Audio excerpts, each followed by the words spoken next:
Well, good evening. As I say, happy Tuesday to you.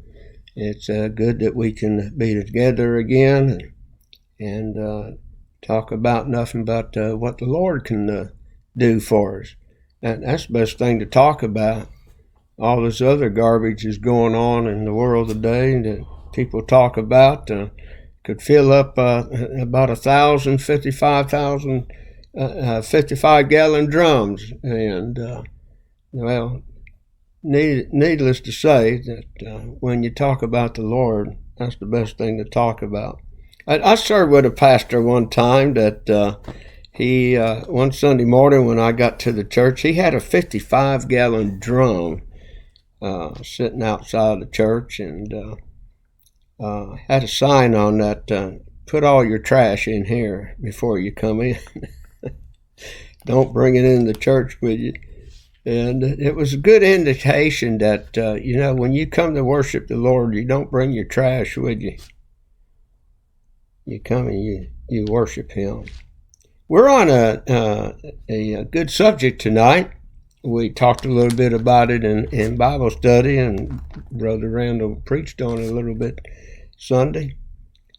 It's divorce. I know years ago, the Christians were real hard on divorced people. And if you study the Bible real good, you'll find out that God does forgive a divorced person. He can't section people out. Now, if you're going to be divorced, I can't forgive you. You got to be, and you can't be perfect. Jesus is the only perfect one. You can't be perfect. But God can forgive a divorced person. He can even use them. He can use them, people, Christian folks out there who don't think so. But God can use a divorced person. And He can be sanctioned together with it. When you find, I've seen divorced people that didn't have a Christian mate, and they got divorced, and God put one right in front of them.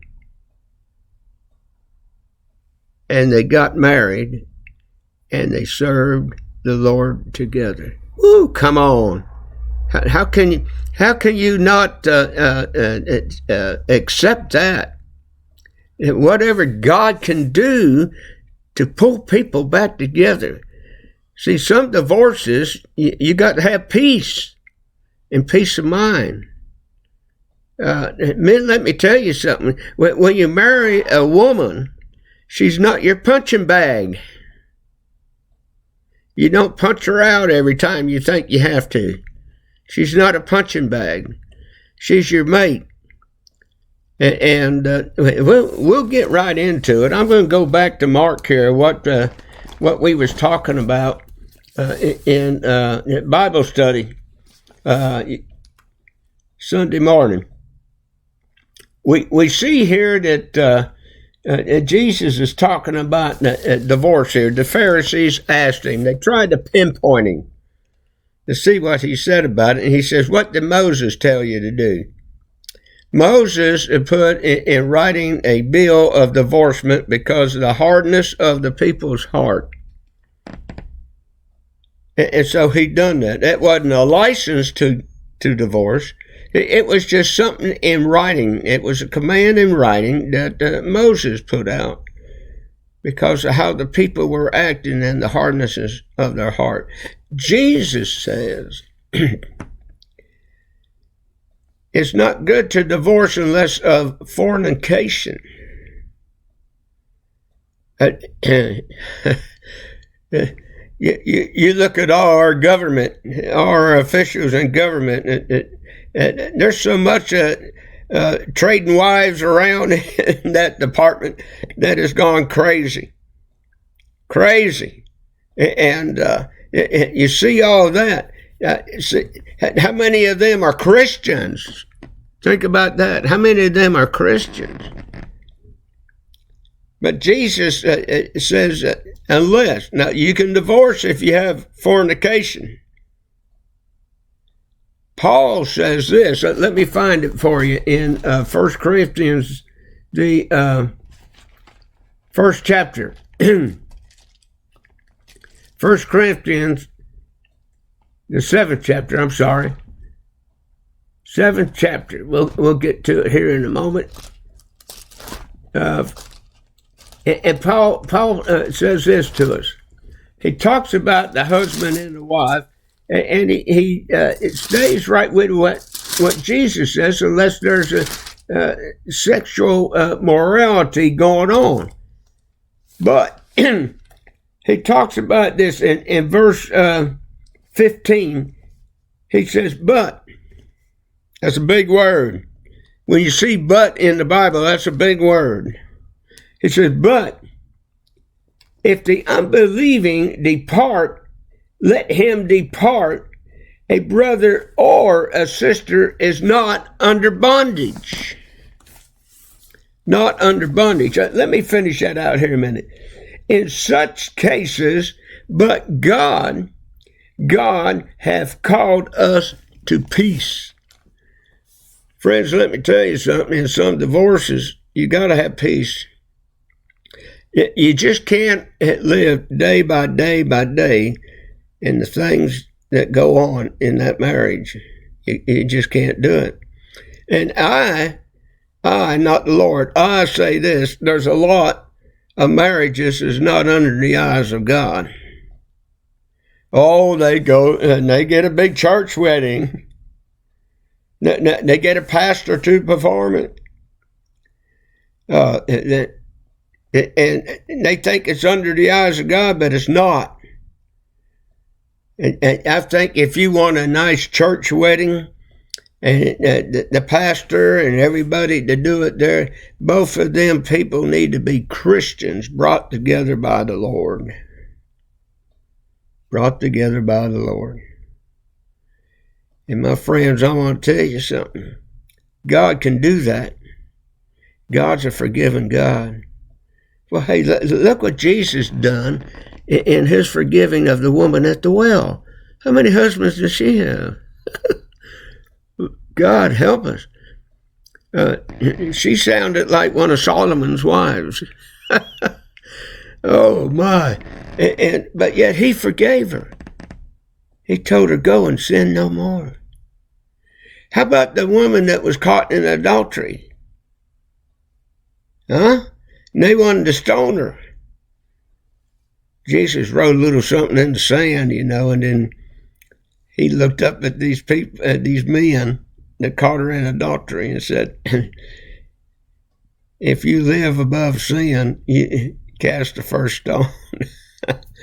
Caught them right in their own acts. God can forgive a divorced person. In my ministry down south, I had 3 deacons that were divorced. Had bad marriages. They had to have peace. Good Christian men. Good workers for the Lord. See, when God forgives you, and you know it, you know that the Spirit of the Lord is helping you out and he forgave you. It gives you a different spirit and perspective of serving the Lord. These 3 men, they were just wondering. They visit their people. They visit in the hospitals. They went and they helped the widow ladies out. Yeah, they helped them out. Did different things. If some of these families need help with repairing things in their homes, there they were. These 3 men, they were great. And I've seen divorced men serving in churches far better than one has never been divorced. They're your best workers. They're your best workers. Years ago in our association here in town, we had a meeting, and they titled it Divorce Sanction. A bunch of the preachers that were preachers back then. I was serving as a minister of music, and youth, and education, all three in one. And I went to that meeting, and they were chastising a divorced person. I raised my hand. I said, question. They said, what is it, Brother Jim? I said, did y'all bring your shovels with you? They wondered what I was talking about. I said, well, you done killed these people. Now you ought to go out and bury them. You don't look at a person like that because you don't know their subject. You don't know why they divorced. It could have been a fornication, like Jesus said. And so don't turn your nose down at a divorced person because you don't know their problem. You don't know it. And if they are a good Christian divorced person, you just forgive the divorce and keep on loving the person. That's the best thing to do. So study the history throughout the Bible about divorce. See, back in Moses' day, they were coming and going like that. So and Moses had to do something because of the hardness of their heart. He put up a writing of divorce, and so that took care. But God forgave it. God forgave it, and then we come into New Testament times about it, and the Pharisees, they wanted to trick Jesus on it, but Jesus put them in their place. He says, unless of fornication. It talks about it in Matthew 19:5, I believe it is, and even in Matthew 5:31 and 32. But then in Paul in 1 Corinthians, the 7th chapter, he sort of just lays it out and lets you know, if you want peace, see, and you didn't get married under the eyes of God, you're not under the bondage. In the beginning, God made man. Then he made woman. They were to twain to be together. God says when a husband leaves his mother and his father and cleaves to his wife, they become as one. They're to work together as one. If that don't happen in the family, they got to have peace. They got to have peace. And God will allow that divorce. Think about it. Think about it. Well, that's all I got on that. But just, if you got good friends, I know you do. You got good friends that are divorced. How do you treat them? How do you treat them?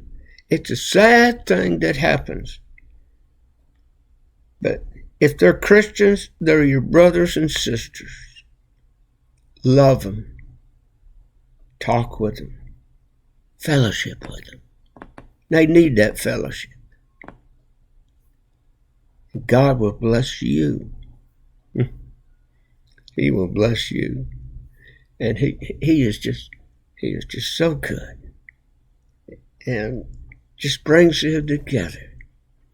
I love it when the family gets together and we forgive the bad, and receive the good as God gives it to us.